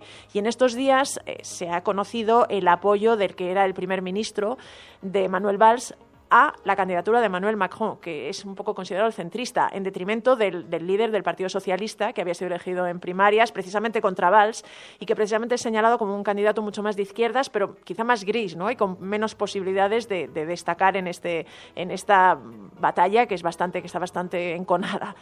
Y ahora mismo lo que se planteaba es que con este apoyo de Manuel Valls se rompe un poquito el Partido Socialista o tiene la posibilidad un poco de caer en la irrelevancia. Es curioso que en España y en Francia estén los dos partidos socialistas atravesando crisis por unos motivos similares, ¿no? Mucha gente habla de eso, de que podemos estar ante el ocaso del Partido Socialista. Desde luego podría ser la primera elecciones francesas en la que el Partido Socialista queda como cuarta o quinta opción más votada, ¿no? En alguna otra ocasión no ha llegado a tener un candidato que fuera a la segunda vuelta, ha pasado, no es la primera vez que pasa, pero que quedara tan abajo como las encuestas predicen que puede quedar, sí que es verdad que está llamando la atención y está preocupando. Y después el pistoletazo de salida para el Brexit, que ha tenido también una enorme repercusión en todos los medios de comunicación mundiales, ¿no? Vamos, ha sido portada en prácticamente todos los medios. Los 2 días, ¿no? Unos medios elegían para darle portada el día antes de que entregara la carta y otros diarios se fijaban mucho en una vez entregada, digamos, la carta que activa formalmente el proceso de salida, pues lo que supone esto para Europa, ¿no? En general, desde los medios de Reino Unido, como nos decía un corresponsal, Martin Roberts, que hablábamos con él esta semana, la mayor parte de la prensa británica es favorable al Brexit, entonces lo interpreta como casi un acto de celebración. Pero además Martin Roberts él decía que veía, por ejemplo, una crisis de valores en todo esto del Brexit. Estamos en tierra incógnita, ¿no? No hay precedentes, como todos sabemos, pero a estas alturas todas son conjeturas. La incertidumbre, la zozobra, pues influye más en los ciudadanos europeos que han hecho su vida en Reino Unido, como los británicos que hemos hecho la vida en Europa, ¿no? Porque es una preocupación más inmediata, ¿no? Pero también me parece que no deja de ser preocupante para la economía de todos. Y además en términos de diplomacia y en términos también de valores, ¿no? Porque la sensación que muchos tienen, por ejemplo, en Inglaterra es que la xenofobia ha salido del armario, ¿no? O sea que es una crisis de valores también. Pero vamos, esto viene un poco al hilo de cómo se ve el Brexit desde Reino Unido y cómo se ve fuera, ¿no? El resto de medios europeos destaca que es un periodo mucho más de incertidumbre, que en el fondo Reino Unido está en una posición de desventaja en las negociaciones y ha habido portadas muy llamativas, ¿no? Por ejemplo, Libération, el diario francés, tenía una portada en la que decía «Ya os echamos de menos», o quizá no. Y un poco esa sensación de que, hay una postura más realista y quizá un poco más pesimista en el resto de Europa con respecto a lo que puede pasar en el futuro y cómo en realidad las dos partes van a perder, ¿no? En el Reino Unido se enfatiza un poco más que se considera que van a volver a ser un imperio, que van a volver a conseguir grandes cosas, y desde Europa la posición es más pesimista, aunque quizá más realista de cara a la negociación. Pues Pilar, oye, ¿te están enviando noticias los expatriados? Sí. Siguen llegando. No os preocupéis. No todas las podemos mencionar porque algunas, de vez en cuando... No, pero es verdad, que nos ayuda mucho, y como estáis en un montón de países, los oyentes repartidos por un montón de países, sois nuestros ojos por el mundo y nos viene muy bien cuando veáis noticias que hablan sobre España, porque a veces muestran una óptica que nosotros no hemos llegado, y algún artículo que se nos haya escapado, y está muy bien, así que lo recibimos con mucho entusiasmo y mucha alegría, especialmente Pilar.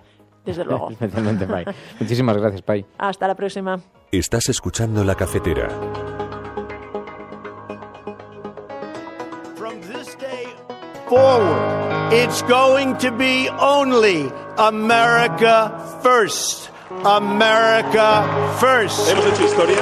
El cielo no se toma por consenso, el cielo se toma por asalto. En la confrontación electoral venezolana entre uno...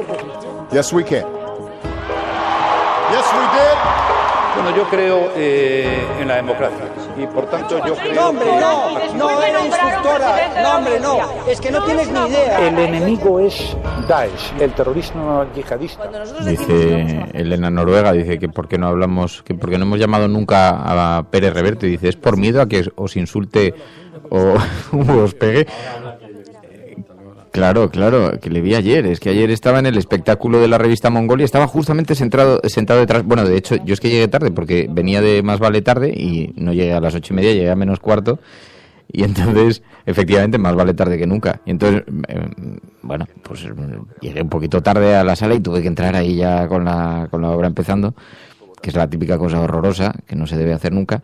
Pero estaba allí justo donde yo tenía que estar sentado, al lado de Pérez Reverte, ahí por casualidades de la vida, de las entradas. Y entonces estaba Pérez Reverte ahí sentado y al lado tenía un señor que estaba impactadísimo.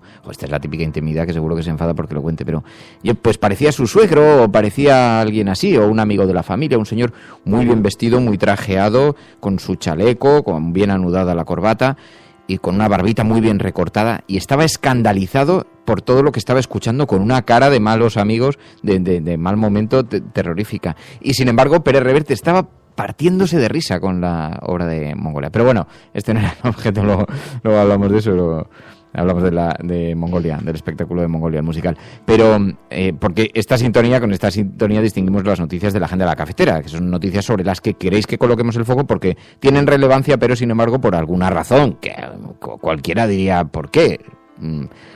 Llamadnos raros, por alguna razón no aparecen en las portadas de los periódicos o en las páginas de la prensa convencional. María. Empezamos con una que de hecho fue trending topic ayer durante bastantes horas y que tiene que ver con el caso de la noticia que ha puesto el diario.es sobre Florentino Pérez. Nos la envía mucha gente como Vladimir, y es que titula el diario.es: el conseguidor de la Púnica montó un falso diario digital al servicio de Florentino Pérez y el Real Madrid. El diario.es, como decimos, dice que Alejandro de Pedro creó diariobernabeu.com con el dinero del contrato de reputación en redes sociales que su empresa firmó con el Real Madrid. Aseguran que el propio Florentino Pérez daba en ocasiones instrucciones sobre los contenidos de ese diario a Alejandro de Pedro a través de mensajes SMS que aparecen en el sumario de la Púnica. Y aseguran también que el falso medio de comunicación se usó también para presionar al entrenador con las alienaciones, para intentar acallar noticias negativas o para criticar a los árbitros y a rivales como Ramón Calderón. A mí me hace gracia la expresión falso medio de comunicación. ¿Cuántos medios hay que están hechos para orientar alineaciones empresariales o políticas, ¿no? Un día podemos hablar de eso. Pues sí. Me parece muy bien. Pues tuvo bastante repercusión, no sabemos si algunos medios la habrán tratado, pero... Muchísima repercusión ayer en las redes sociales esta noticia sobre Florentino Pérez. Y bueno, la hemos puesto en la agenda porque nos la habéis pedido y creemos también que era bastante importante. Maite, por otro lado, nos habla de otra información, y es que el gobierno discrimina a las investigadoras que cogen baja por maternidad si quieren ser profesoras o catedráticas. El sistema creado por el Ministerio de Educación y desarrollado por la agencia ANECA cuenta estas bajas como periodos sin actividad docente, lo que perjudica a las mujeres para acceder a una plaza. El diario.es asegura que los criterios ideados cuando Wert era ministro no incluyen medidas correctoras de igualdad para evitar que ellas tarden más en alcanzar un mínimo de horas lectivas, mientras las cifras reflejan cómo las mujeres representan solo el 20% de los catedráticos de universidad en España, un desequilibrio que dicen aumenta según se sube en la escala de poder. Y nos vamos a Barcelona, porque Ángel Trianero, 74, nos envía la información de que Barcelona busca el respaldo del Pleno para interponer querellas contra el franquismo. Es una información que firma Alejandro Torruse en Público.es, y es que, asegura, la ciudad de Barcelona sufrió la ejecución de 1.717 personas condenadas a pena de muerte entre 1939 y 1959, pero dice, no ahí acaba la lista de penalidades. Muchos años después, en 1973, también sería asesinado el joven Salvador Puig Antich tras un juicio que más bien pudo calificarse de teatro. Pues bien, la declaración que se votará este viernes en el Pleno y que ha sido elevada por entidades memorialistas y de víctimas emplaza al Ayuntamiento de interponer las acciones penales que sean procedentes ante los juzgados que correspondan para que se investiguen delitos cometidos en el contexto de crímenes de lesa humanidad por la dictadura franquista que afectaron a los ciudadanos y ciudadanas de Barcelona. La declaración, según las fuentes contactadas por Público.es, recibirá respaldo más que suficiente para ser aprobada. No sé si Emilio... Y yo que voy a decir que me parece bien. Quiero decir, Barcelona ha hecho un proyecto muy hermoso que tiene que ver con la memoria, que ha creado una cosa que se llama el Instituto de los Pasados Presentes. Y lo que ha tratado es de abrir un gran debate en la ciudad, no solo con lo que tiene que ver con el franquismo. En Barcelona pues hay plazas donde hay esculturas dedicadas a grandes esclavistas, ¿no? Y entonces se trata de hacer una reflexión sobre cómo hemos señalizado o qué significado le hemos dado al espacio en el que vivimos. Y eso me parece una forma de conocer la historia de un lugar donde vives muy interesante. Y con esto, nos vamos a Finlandia, nos lo pide Alicia en Marea y nos habla de una información que ha publicado BBC Mundo. Dice, ¿cómo consiguió Finlandia que ya nadie duerma en las calles de sus ciudades? Asegura este medio que Londres, Berlín, París y otras de las grandes ciudades de los países más prósperos de Europa tienen en común que no han podido resolver el problema de los sin techo. Pero hay una excepción, y es Finlandia, que ha sido identificada como la única nación de la Unión Europea que resolvió de manera sustancial el problema de los sin techo. Mientras otros países les ofrecen a los sin techo soluciones temporales y condicionales de vivienda, Finlandia hace algo diferente y les otorga desde el comienzo apartamentos estables sin mayores condicionamientos y con acompañamiento posterior de trabajadores sociales para ayudarles a enderezar su vida en temas como la adicción a sustancias y el desempleo. Y finalizamos, en este caso, con dos noticias.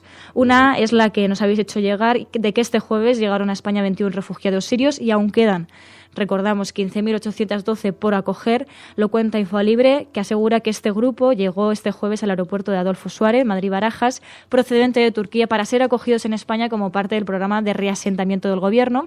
Así lo ha asegurado el Ministerio del Interior.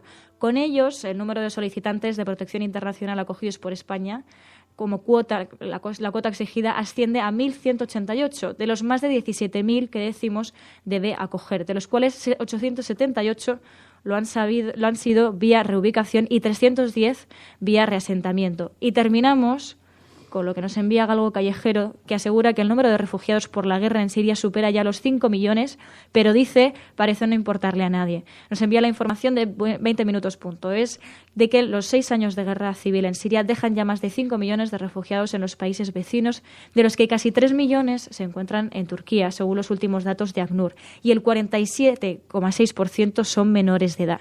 De esos 5 millones, solo 488.000 viven en campos de refugiados, mientras que la inmensa mayoría residen por sus propios medios. El máximo responsable de ACNUR, Filippo Grandi, ha apelado a hacer más para ayudar a estos 5 millones de personas. Dice que todavía tenemos un largo camino por recorrer para ampliar el reasentamiento y el número y alcance de las vías complementarias disponibles para los refugiados. Cuando estaba hablando de esa cifra, María, de los 3 millones de refugiados en Turquía, me pregunto ¿por qué no los vemos?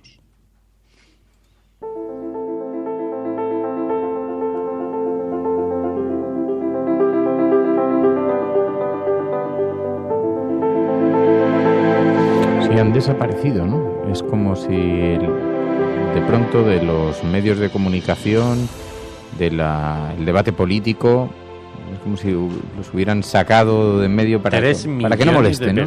3 millones de personas desplazadas buscando un lugar. ¿Dónde estarán? ¿En qué condiciones? ¿Y qué vida están haciendo? ¿Y qué opciones les están dando? Pero no los vemos. Los han invisibilizado completamente, ¿no? Bueno, y Turquía, con el que tenemos un acuerdo que le llaman muchos el acuerdo de la vergüenza, que veremos también no solamente en el caso de refugiados, sino cómo va a influir en las relaciones entre los países, entre países como Turquía y como otros países de la Unión Europea. Veremos si eso no influye también en las relaciones internacionales. Buenos días, cafeteros. Viernes de propuesta cultural. Quiero recomendaros una obra de teatro para los que estéis por Galicia que se titula A cabeza do dragón. Es la primera vez que se representa a Valle Inclán en gallego. Es una obra recomendable para todos los públicos. Es una fábula del príncipe que ha de rescatar a la princesa de morir devorada por un dragón para salvar el reino de su padre, pero es una obra que también deja traslucir el pensamiento de Valle Inclán y de la generación del 98, con ciertos chispazos de crítica social que sorprenden todavía hoy por su vigencia.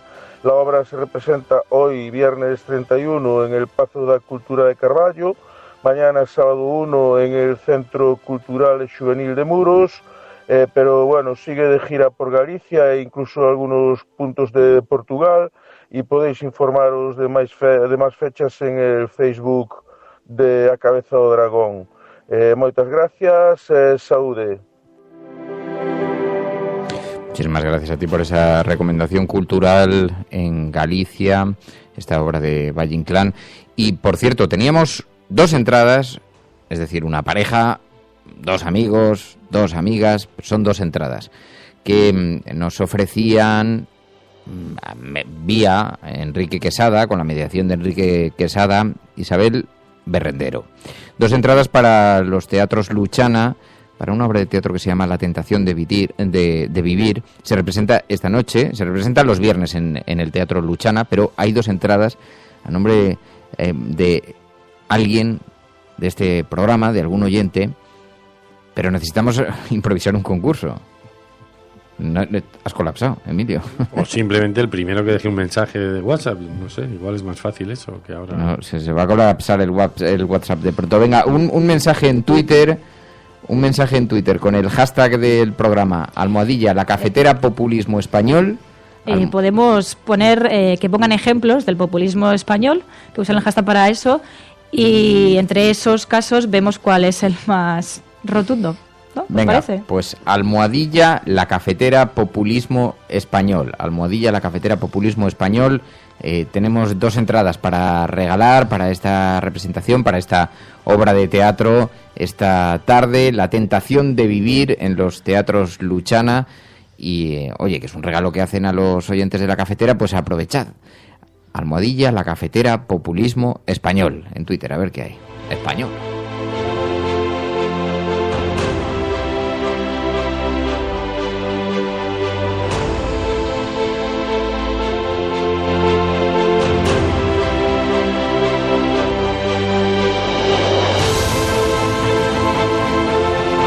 ¿Qué dices? ¿El que me cuentas, Mary? Que Fridonia dice, ayer mezclamos en el estudio nuestro regalo de cumpleaños para Radio Cable. Sí, así que, genial.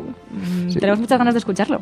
Sí, es verdad que es que Fridonia nos contó, nos dijeron que tenían una canción para la cafetera y tenemos que ver a ver si en este encuentro, en esta desvirtualización que vamos a hacer, a ver cuando escuchamos eso. Tenemos muchísimas ganas de escuchar el nuevo trabajo de Fridonia, y ya si hay alguna referencia a la cafetera ya entonces nos hace absolutamente felices, pero no sabíamos que habían estado mezclándolo.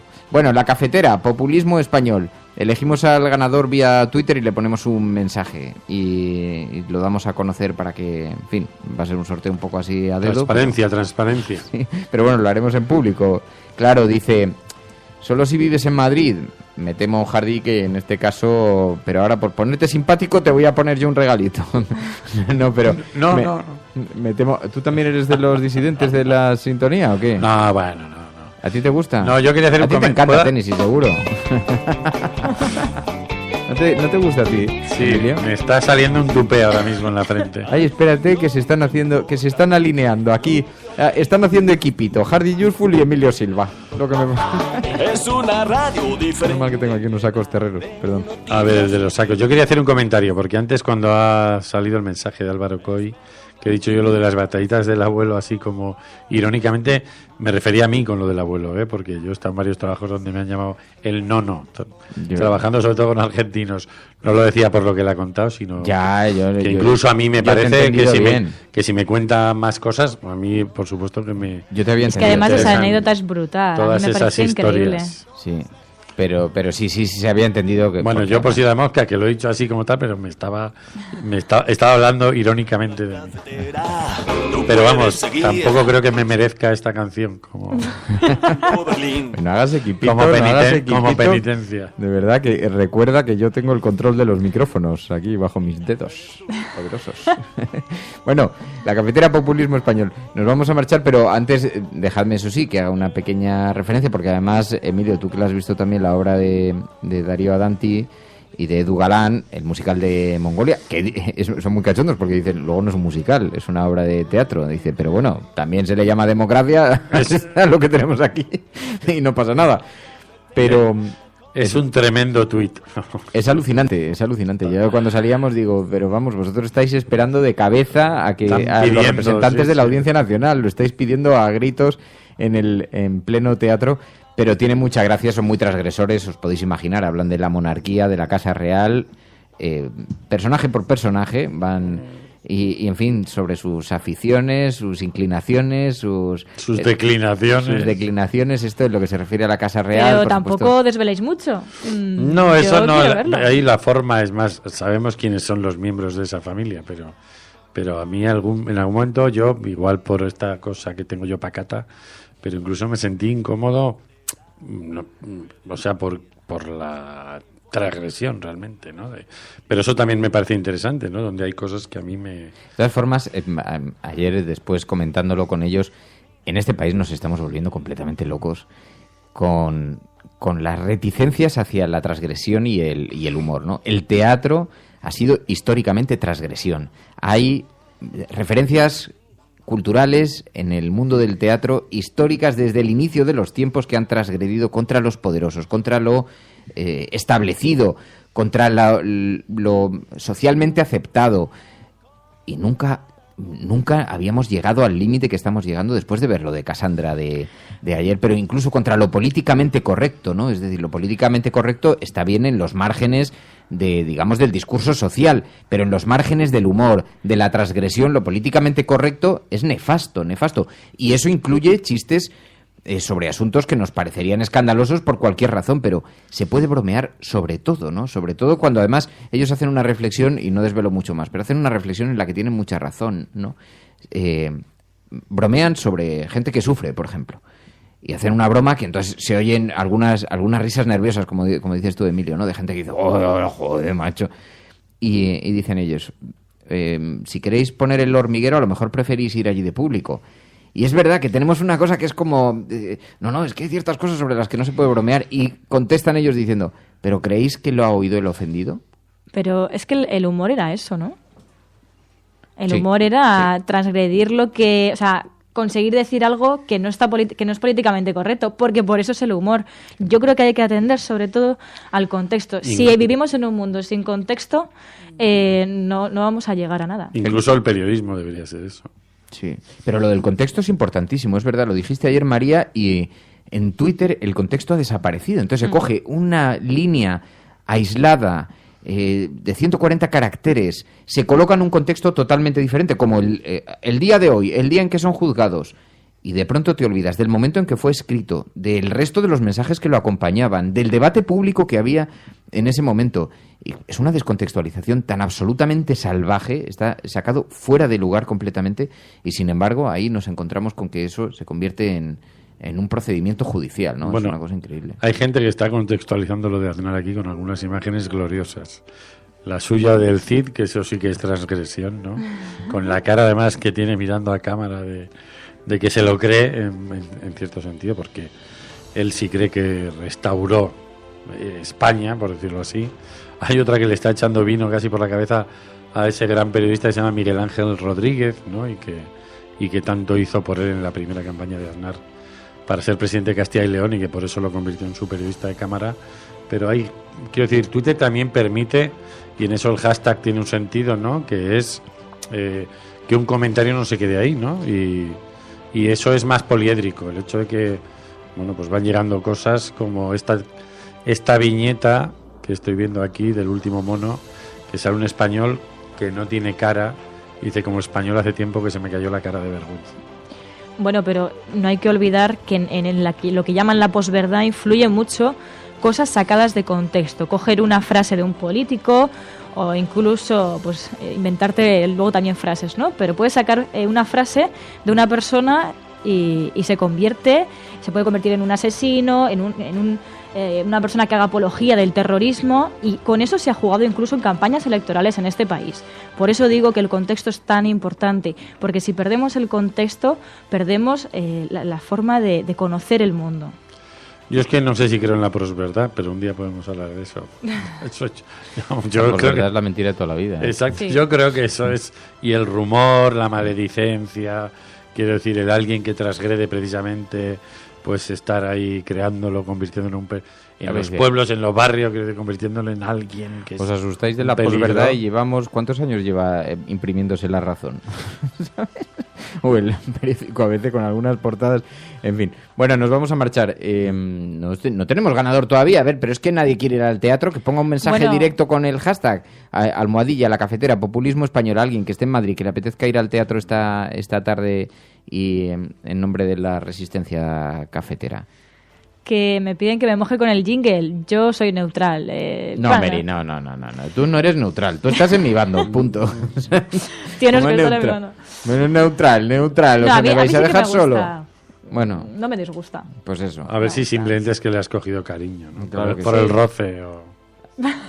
Estás escuchando el roce hace el cariño. La cafetera. Y si lo estás haciendo, eres la resistencia y no estás sola. Adiós. Pasad un buen fin de semana.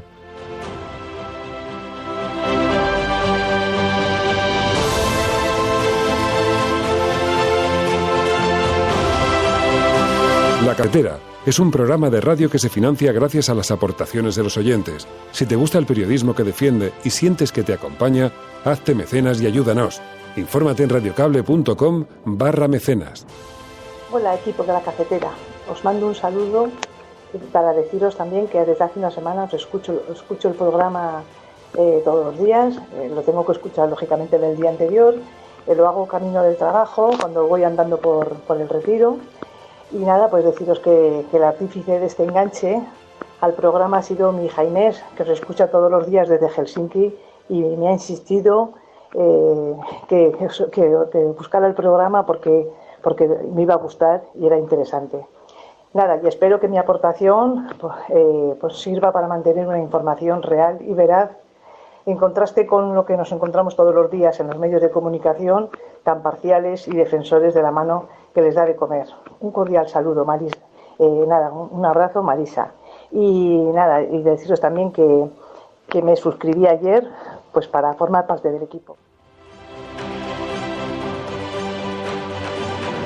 Hola, Resistencia. Soy Carmen Quintana o Carmen Nublo en Twitter y yo me he hecho mecenas de La Cafetera porque el periodismo independiente debe ser un compromiso social, al menos para mí, y porque en tiempos tan complejos como los actuales, debatir en comunidad y con este calorcito que transmite el programa es algo impagable. Yo te lo agradeceré eternamente, Fernando. Chao. Muchísimas gracias, Carmen Quintana. Muchísimas gracias, Marisa, por formar parte de esta aventura y por ayudarnos a hacerla sostenible. Y entonces me ha dicho Emilio, pero yo quiero contar algo. Digo, pero si es que ya estábamos despidiendo el programa. Pero es igual, si yo aquí no mando nada, no digo, pues nada, habla tú. A ver, tú eres el que abre y cierra el micrófono. Tampoco te pongas aquí. Dale al botón, Manolo, de que pasabas arranca. por aquí y eres capaz de poner esa canción repetidamente, ¿no? Cuando esta mujer ha hablado de su hija y de que desde Helsinki le ha dicho que escuchara La Cafetera, me he acordado, yo he dicho que ayer estuve con la hija de unos maestros de la Institución Libre de Enseñanza, y esta institución con el gobierno de la Segunda República hizo un proyecto maravilloso, se llamaban las misiones pedagógicas, donde llegaban bibliotecarios y bibliotecarias a los pueblos más recónditos de España y alfabetizaban a los hijos. Entonces me ha recordado a eso, los hijos de pronto en los años 30 se convirtieron en el centro de atención familiar porque ellos eran los que podían abrir un libro y leérselo a sus padres, ¿no? Qué bonito. Entonces, cuando habla de esta hija, esta cosa de una generación que incorpora a otra, ¿no? De repente, pues mira, me nos he acordado evoca, de eso. Qué bonito, nos evoca además, mira, Los hijos tenéis que llevar a vuestros padres la palabra de la cafetera. Tenéis que instalarle la aplicación. Lo dice, espérate. Entonces hay que hacerlo convenientemente. Y llevaréis la palabra de la cafetera a aquellos lugares donde vuestros padres... Oye, instalándolo como página de apertura en el Google, sustituyendo al Google, instalándoles la aplicación del móvil para que por las mañanas se incorporen a esta gran familia de la cafetera. Somos la resistencia y no estáis solas allí en el bosque de Sherwood. Bueno, no. A ver, ¿cómo suenas tú, Emilio? Porque tú con tu edad... Con mi edad, y eso que tiene que ver. Que hay ecos por edades. Yo no voy a quedar muy bien, ¿no? Sí. Suena un poco como fantasma mi voz. Bueno, nos vamos. Adiós. Ya, sí, dice, no vais a competir con la cadena SER así, no competimos con Francino. Bueno, cuidaos mucho. Hasta luego, adiós. Pasad un buen fin de semana.